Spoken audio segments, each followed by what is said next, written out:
Bonjour tout le monde, j'espère que vous allez bien. Aujourd'hui, j'aimerais ça parler des 6 erreurs que les gens font de façon générale avant de commencer à magasiner. En tant que courtier, je vends des maisons à l'année longue et je rencontre beaucoup d'acheteurs, beaucoup de vendeurs. Bon, il y a la police pas loin. Et puis, il y a des erreurs que je vois que les gens font régulièrement qui vont créer souvent des déceptions, puis de la perte de temps aussi.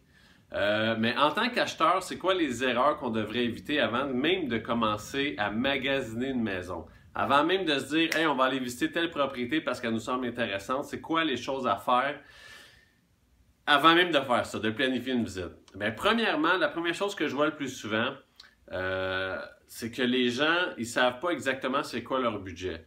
C'est important de prendre le temps de déterminer son budget avant de commencer à visiter des maisons.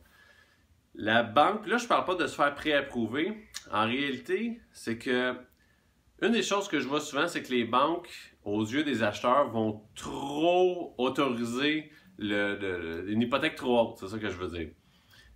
Mettons, vous allez vous faire préapprouver, puis vous voyez que la banque vous autorise une hypothèque de 250 000. Mais prenez le temps de regarder qu'est-ce que ça veut dire, ça, mensuellement. Qu'est-ce que ça va vous coûter? Une maison de 250 000, l'hypothèque, les taxes municipales, les taxes scolaires, les assurances, l'entretien. Est-ce que vous êtes capable de continuer à vivre au rythme que vous voulez avec une hypothèque de 250 000? Même si vous êtes préqualifié pour 250 000, peut-être que l'idéal pour vous, c'est d'acheter une maison de 220 000 parce que vous allez pouvoir continuer à voyager dans le sud en hiver, vous allez pouvoir continuer à aller au restaurant 1, 2, 3, 5, 10 fois par mois si vous voulez, mais calculez c'est quoi votre budget. Pas votre capacité d'emprunt, c'est quoi votre budget, combien vous êtes prêt à mettre par mois sur votre maison. Après ça, c'est de calculer aussi les frais connexes. Ça vient un peu avec de calculer le budget. N'oubliez pas que ce n'est pas juste l'hypothèque qu'il faut payer. Comme je disais tantôt, les taxes municipales, taxes scolaires, les assurances, l'entretien, le déneigement, de faire le gazon. Comme moi, chez nous, je ne tombe pas mon gazon. Il faut que je prévoie 800 $ à chaque année pour que quelqu'un fasse mon gazon parce que je suis trop paresseux pour le faire. Mais ça, il faut que je le calcule. Moi, par année, ça me coûte 80$ par mois. Sur mon année, c'est peut-être, je sais pas, 65 $ par mois qu'il faut que je prévoie juste pour mon gazon, en plus du déneigement, en plus que les réparations, en tout cas, un paquet d'affaires. Mais calculez votre budget. N'oubliez pas d'inclure aussi les frais connexes. Ensuite, accumulez-vous une mise de fonds. Hey, c'est niaiseux à dire ça, mais combien de gens, je vois, qui visitent des maisons, qui ont trouvé une maison qui les intéresse, puis ils n'ont pas la mise de fonds nécessaire. Ils n'ont pas le 5%.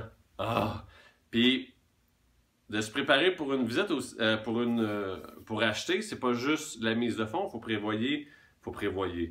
prévoir des frais de notaire. Il faut prévoir des frais de taxe de bienvenue. La fameuse taxe de bienvenue ou le droit de mutation, le déménagement.